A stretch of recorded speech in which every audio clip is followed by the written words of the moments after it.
Sunrise Daily, coming to you live from our Abuja studio.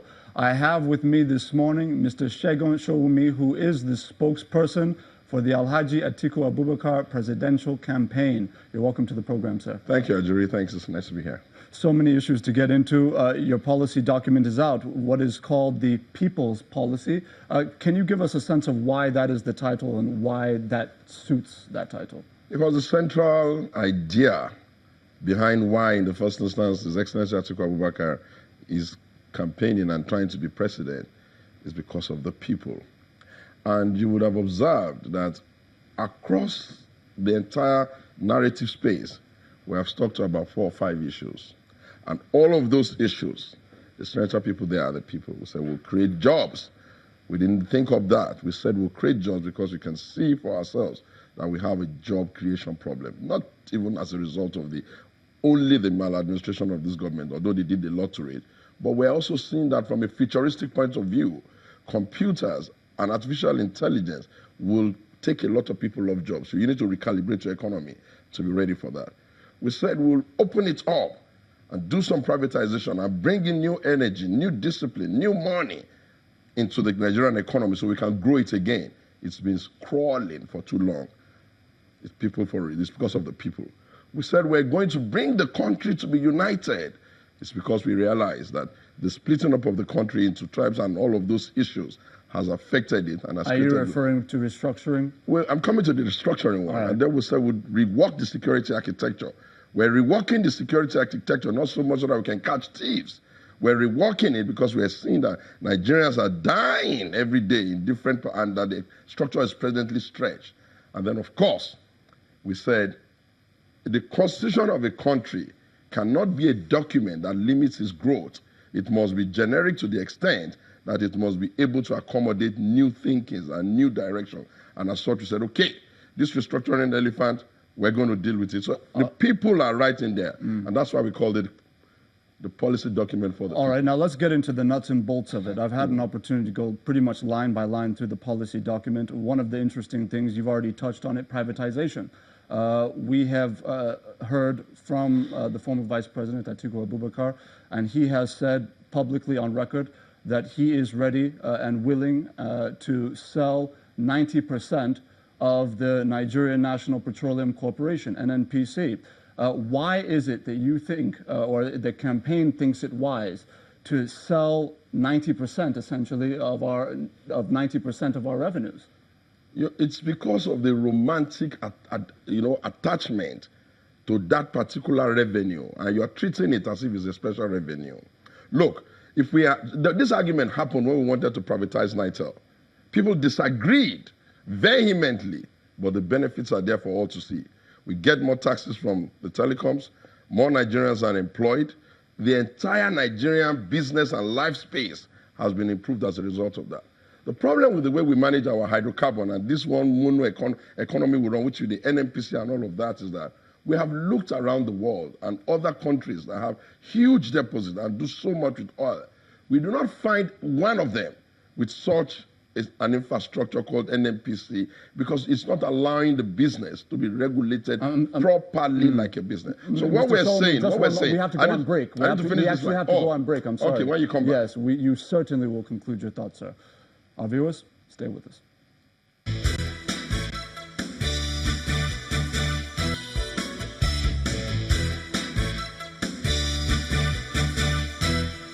Welcome back to Sunrise Daily, coming to you live from our Abuja studio. I won't waste any further time with reintroduction. Mr. Sowunmi, you are concluding your thoughts. I was saying that we have looked at the entire management of our oil infrastructure and the facility and the business side of it. And the way children will struggle when you want to give them an inoculation for their own good, that's how people are struggling to accept the idea that unless you take the government out of business, you're not going to be able to get efficiency. And you've said that there's nothing like NNPC in the world that functions. None in Brazil, None in America. They have more hydrocarbon than even the nations of the Middle East that have a lot of hydrocarbon. No, they, but they don't have any monopoly company. Well, no, that acts like that. I have to correct that impression, sir. In fact, Saudi Aramco, the Saudi Arabian oil and gas company, is 100% owned by the government of Saudi Arabia. There is no private sector. Do you have anyone like that in Brazil? Hold on. There is no private sector input in that organization, and it happens to not only control oil and gas, but it also has ownership stake in the Saudi Arabian electricity company. The point I'm making is that it happens to be one of the most profitable companies in the entire world. Now, in view of that, can you still say that the NNPC, if well run, would not be a benefit to Nigeria? You're comparing a monarchical system with democratic institutions and government. You have to compare like with like. Do you have it in America like that? Do you have it in Brazil like that? Do you have it in all of the other countries at least that follow democracy like that? Look, the Saudi model may work now. Eventually, they're going to come to the realization that government has no business in business. A business must be allowed to be run with the dictate and the discipline of business. Government loses nothing. They screamed and cried before the GSM revolution started. Today, I ask you, would you rather we had only NITEL with people queuing? Right now, what you see in NNPC, government after government, government after government is always one complaint about nepotism, about taking money, about corruption, about the opacity of their processes. And we're saying it's not even giving us as much money as it should give us. You're not even able to get the right investment into the place. It's important to note Saudi Aramco is older than Nigeria as a company. And if I just told you it's a monarchical system. I'm coming. You said there was not one in the world anywhere, and so that's why I made that maybe one Saudi. Now, that is in a monarchy. Now, coming down to Nigeria, is it not defeatist to suggest that Nigerians are so incapable, essentially, this is the argument, of managing the NNPC that we should sell it off to somebody else? Is that not essentially you missed the point saying? Completely. A jury. We didn't tell you we're going to sell it to Europeans. We said we'll privatize it. Who are you selling it to? You're privatizing it to Nigerians who are the ones that can even hold it. Look at what has happened with Oando. It's not owned by foreigners. It's doing well now. Look at what has happened to Glow.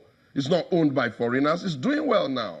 You need some paradigm shift in your mind to, first of all, ask, is government's business the running of business, or government business the making of policies that enables business to thrive? There are two arguments. And we are of the opinion that government business is in the making of policies.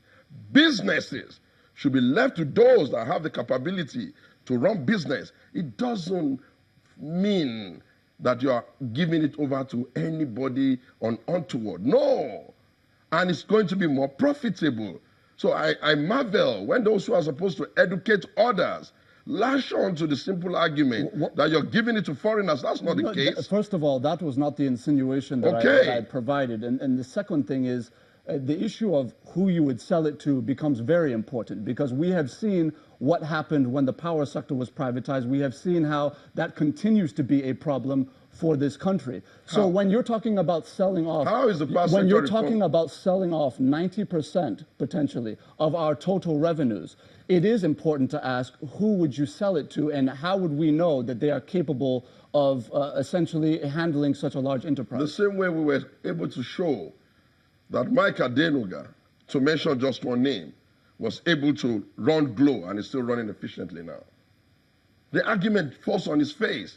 It's not about who is going to get it or who is not going to get it. The simple conversation is that, do you believe that private sector people, business people, run businesses better than government?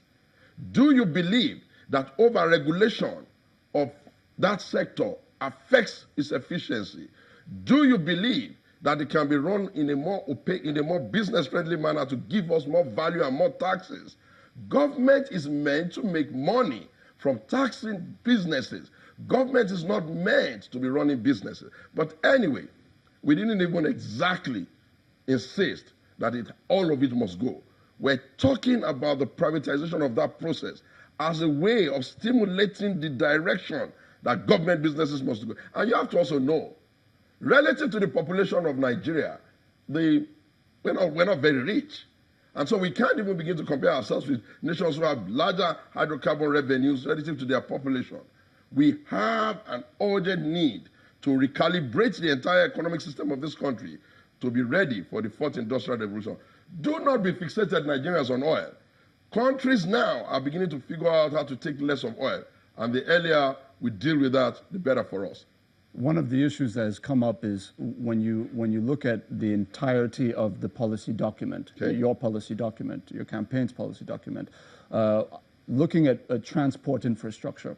I noticed that it said very clearly that through a series of either PPP, concession, or public finance, it's ready to essentially offer up 5,000 kilometers of road and 5,000 kilometers of rail.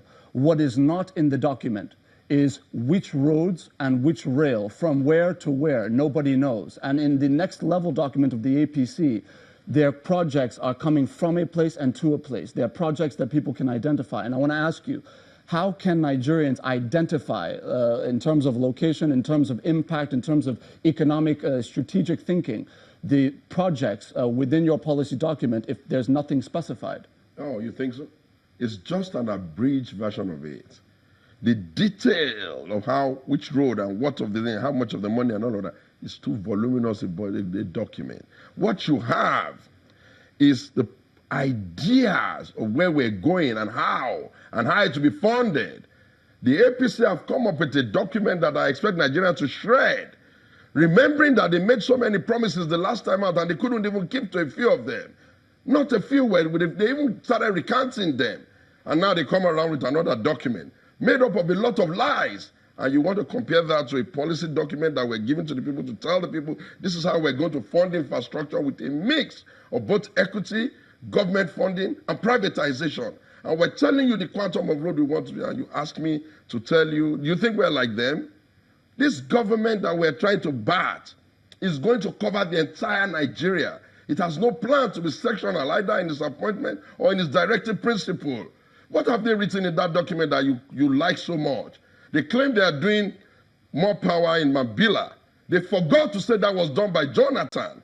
They claim they are doing Zungeru. They forgot to say it was done by Jonathan. They said they are doing more jobs. The statistician general of the country said they've not even funded them to be able to do their job. How did they even get the figures?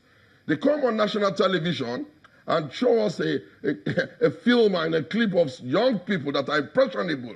And you expect the whole nation to accept that that's the way to go? Mr. Sowunmi, we're talking about specifics now. Yes, I'm giving you specifics. You're making claims that some of which are patently false. Have you read what they said about Mambila, which is false? I'm coming, sir. You talked about the Mambila. That had a series of litigation around it. The contract was just signed. That's just now going into construction because the loan is just negotiated with the Chinese government within the last 1 year. Geru? I'm talking about Mambila, sir. You've made a claim that is not true. And so I'm trying to ask you a question. If you're saying that the projects that your campaign is essentially offering Nigerians is too voluminous to put in a document. No, then I didn't tell you that. That's what you just said. A jury. Stop putting words in my mouth and stop making assumptions. You wanted to have the exact kilometer where we're going to put the road, whether it's going to Kano to Lagos, Lagos to Abuja, and all that. And I told you, you will get that in a bigger document. In any case, we're just going to be unveiling our policy document later today. His Excellency the Vice President, former Vice President, and presidential candidate, sometimes at about noon today, is just going to unveil the document. Is that the larger one you're referring to? What you will have is the work in progress that somehow has gotten into media. And when you see the real deal, you will like it. Wait until that time. And I think I really want to suggest that for the policy documents of PDP and that of the APC, the best is that let us get the Nigerian Economic Summit Group to do a proper stakeholder analysis of which of those documents, which of those thinking is consistent with where growth should be. All of this talking around it is quite unnecessary. Really. All right, let's look at the issue of restructuring because this is pretty much central to the policy offerings that you've put forward in many ways in terms of your campaign.